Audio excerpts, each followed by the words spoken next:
ಮೆಣಸಿನಕಾಯಿ ಬಜ್ಜಿ ಯಾರಿಗ ಇಷ್ಟ ಆಗಲ್ಲ ಹೇಳಿ, ಎಲ್ಲರೂ ಸಹ ಇಷ್ಟಪಟ್ಟು ತಿಂತಾರೆ.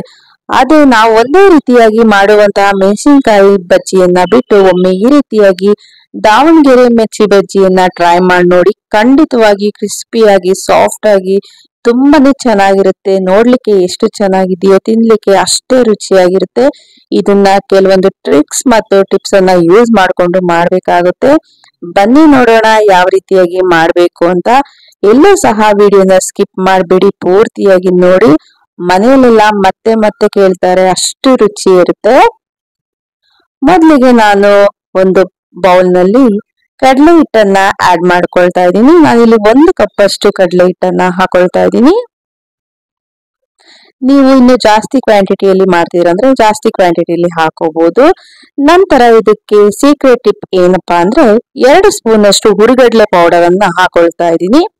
ಈ ಹುರಿಗಡಲೆ ಪೌಡರ್ ಅನ್ನ ಹಾಕೋದ್ರಿಂದ ನಿಮ್ಗೆ ಬೈಂಡಿಂಗ್ ಚೆನ್ನಾಗಾಗುತ್ತೆ, ಅದಲ್ಲದೆ ಕ್ರಿಸ್ಪಿ ಬರುತ್ತೆ. ನಂತರ ಇದಕ್ಕೆ 1 ಸ್ಪೂನ್ ಅಷ್ಟು ಚಿರೋಟಿ ರವೆಯನ್ನ ಆಡ್ ಮಾಡ್ಕೊಳ್ಳಿ. ಹಾಗೆ 1/4 ಸ್ಪೂನ್ ಅಷ್ಟು ಸೋಡಾ. ನಂತರ ಇದಕ್ಕೆ ರುಚಿಗೆ ತಕ್ಕಷ್ಟು ಉಪ್ಪನ್ನ ಆಡ್ ಮಾಡ್ಕೊಳ್ಳಿ. ಹಾಗೆ ಇದಕ್ಕೆ 1/4 ಸ್ಪೂನ್ ಅಷ್ಟು ಅರಿಶಿನ ಪುಡಿ. ನಂತರ 1/4 ಸ್ಪೂನ್ ಅಷ್ಟು ಖಾರದ ಪುಡಿ. ನಿಮ್ಗೆ ಖಾರದ ಪುಡಿ ಬೇಡ ಅಂದ್ರೆ ಸ್ಕಿಪ್ ಮಾಡಬಹುದು, ಬಟ್ ಚೆನ್ನಾಗಿರುತ್ತೆ ಹಾಕಿ. ನಂತರ ಇದಕ್ಕೆ 1 ಸ್ಪೂನ್ ಅಷ್ಟು ಅಜ್ವೈನ್ ಅನ್ನ ಈ ರೀತಿಯಾಗಿ ಸ್ಮ್ಯಾಶ್ ಮಾಡಿ ಹಾಕ್ತಾ ಇದ್ದೀನಿ. ಅದು ಆ ರೀತಿಯ ಹಾಕೋದ್ರಿಂದ ನಿಮ್ಗೆ ಘಮ ಚೆನ್ನಾಗಿ ಬರುತ್ತೆ. ಒಮ್ಮೆ ಈ ರೀತಿಯಾಗಿ ಕೈನ ಸಹಾಯದಿಂದನೋ ಅಥವಾ ಸ್ಪೂನಿನ ಸಹಾಯದಿಂದನೋ ಮಿಕ್ಸ್ ಮಾಡ್ಕೊಳ್ಳಿ. ಈಗ ಇದಕ್ಕೆ ಸ್ವಲ್ಪ ಸ್ವಲ್ಪನೇ ನೀರನ್ನ ಆಡ್ ಮಾಡ್ಕೊಂತ ಕಲಿಸ್ಕೋಬೇಕಾಗುತ್ತೆ. ನೀವು ಬಜ್ಜಿ ಮಾಡುವಾಗ ಯಾವ ರೀತಿಯಾಗಿ ಕಲಿಸ್ಕೊಂತೀರಾ ಅದೇ ರೀತಿಯಾಗಿ ಕಲಿಸ್ಕೋಬೇಕಾಗುತ್ತೆ. ಇದನ್ನ ನೀವು ತುಂಬಾ ನೀರಾಗೂ ಕಲಿಸ್ಕೋಬಾರ್ದು, ತುಂಬಾನು ಗಟ್ಟಿಯಾಗಿ ಕಲಿಸ್ಕೋಬಾರ್ದು. ನಾನು ತೋರಿಸ್ತೀನಿ ನೋಡಿ, ಆ ಕನ್ಸಿಸ್ಟೆನ್ಸಿಲಿ ಇರಬೇಕು.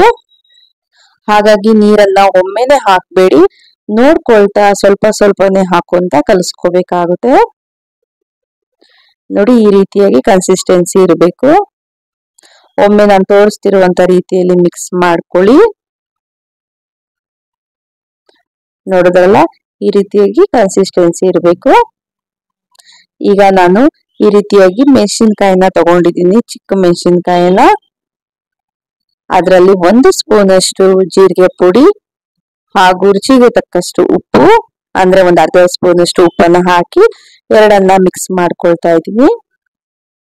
1 ಸ್ಪೂನ್ ಅಷ್ಟು ಜೀರಿಗೆ ಪುಡಿ ಹಾಗೂ 1/2 ಸ್ಪೂನ್ ಅಷ್ಟು ಉಪ್ಪಿನ ಪುಡಿಯನ್ನ ಹಾಕಿ ಈಗ ನಾನು ತೋರಿಸ್ತಿರುವಂತಹ ರೀತಿಯಲ್ಲಿ ಮೆಣಸಿನಕಾಯಿಗಳನ್ನ ಕಟ್ ಮಾಡಿಕೊಂಡು ಅದರಲ್ಲಿ ಈ ರೀತಿಯಾಗಿ ಜೀರಿಗೆ ಪುಡಿ ಮತ್ತು ಉಪ್ಪನ್ನ ಫಿಲ್ ಮಾಡಬೇಕಾಗುತ್ತೆ. ಇದೇ ರೀತಿಯಾಗಿ ನಾನು ಎಲ್ಲಾ ಮೆಣಸಿನಕಾಯಿಗಳನ್ನ ಕಟ್ ಮಾಡಿಕೊಂಡು ಫಿಲ್ ಮಾಡ್ಕೊಳ್ತಾ ಇದ್ದೀನಿ. ನಿಮ್ಗೆ ಒಳಗಡೆ ಬೀಜ ಬೇಡ ಅಂತಂದ್ರೆ ತೆಗೆದು ಬಿಡ್ಬೋದು, ತುಂಬಾ ಖಾರ ಅನ್ಸಿದ್ರೆ. ಬಟ್ ಅದು ಮೆಣಸಿನಕಾಯಿ ತಿನ್ನುವಾಗ ಅದ್ರ ಜೊತೆ ತಿಂದ್ರೆ ಒಂಥರ ಸೂಪರ್ ಆಗಿರುತ್ತೆ. ಇದೇ ರೀತಿಯಾಗಿ ನಾನು ಎಲ್ಲಾ ಮೆಣಸಿನಕಾಯಿಗಳನ್ನು ಸಹ ಕಟ್ ಮಾಡಿ ಈ ರೀತಿಯಾಗಿ ಫಿಲ್ ಮಾಡಿ ಇಟ್ಕೊಂಡಿದ್ದೀನಿ. ನಾನು ಯಾವ ರೀತಿಯಾಗಿ ಡಿಪ್ ಮಾಡಿ ಹಾಕ್ತಾ ಇದ್ದೀನಿ ಅದೇ ರೀತಿಯಾಗಿ ನೀವು ಹಾಕ್ಬೇಕಾಗುತ್ತೆ.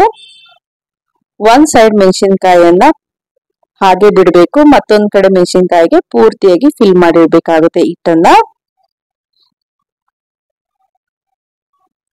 ಇದೇ ರೀತಿಯಾಗಿ ನಾನು ಎಲ್ಲಾ ಮೆಣಸಿನಕಾಯಿ ಬಜ್ಜಿಗಳನ್ನ ಮಾಡ್ಕೊಂಡು ಹಾಕ್ತಾ ಇದ್ದೀನಿ.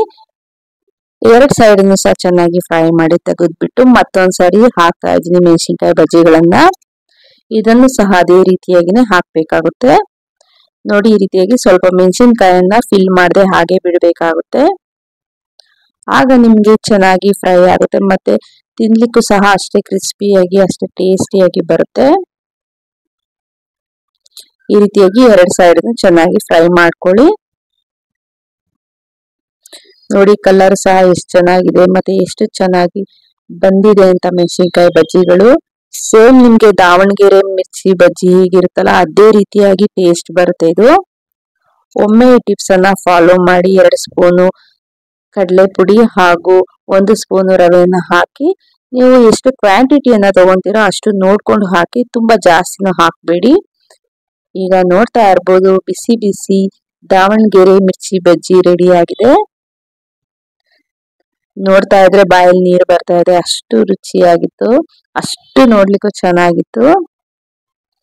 ಈಗ ನಾನು ಒಂದನ್ನ ನಿಮ್ಗೆ ತೋರಿಸ್ತಾ ಇದ್ದೀನಿ ಯಾವ ರೀತಿಯಾಗಿ ಬಂದಿದೆ ಅಂತ. ನೋಡಿ ಎಷ್ಟು ಚೆನ್ನಾಗಿ ಕ್ರಿಸ್ಪಿಯಾಗಿ ಬಂದಿದೆ ಅಂತ. ಎಲ್ಲಾ ಬಜ್ಜಿಗಳು ಸಹ ಅದೇ ರೀತಿಯಾಗಿ ಕ್ರಿಸ್ಪಿಯಾಗಿ ಬಂದಿತ್ತು. ಈಗ ನಾನು ಒಂದನ್ನು ಓಪನ್ ಮಾಡಿ ತೋರಿಸ್ತಾ ಇದ್ದೀನಿ ಎಷ್ಟು ಚೆನ್ನಾಗಿ ಒಳಗಡೆ ಎಲ್ಲ ಕುಕ್ ಆಗಿದೆ ಅಂತ. ನೋಡಿದ್ರಲ್ಲ, ಬಿಸಿ ಬಿಸಿ ಮೆಣಸಿನಕಾಯಿ ಬಜ್ಜಿ, ಅದು ದಾವಣಗೆರೆ ಸ್ಟೈಲ್ ಅಲ್ಲಿ ಮಾಡಿದೀನಿ. ನಿಮ್ಗೆ ಇಷ್ಟ ಆದ್ರೆ ನೀವು ಸಹ ಟ್ರೈ ಮಾಡಿ ಈ ಬಜ್ಜಿಯನ್ನ. ಹೇಗ್ ಬಂತು ಅಂತ ನನಗೆ ಕಮೆಂಟ್ ಮೂಲಕ ತಿಳಿಸಿ. ಹೀಗೆ ಸಪೋರ್ಟ್ ಮಾಡ್ತಾ ಇರಿ. ಎಲ್ಲರಿಗೂ ಥ್ಯಾಂಕ್ ಯು ಸೋ ಮಚ್.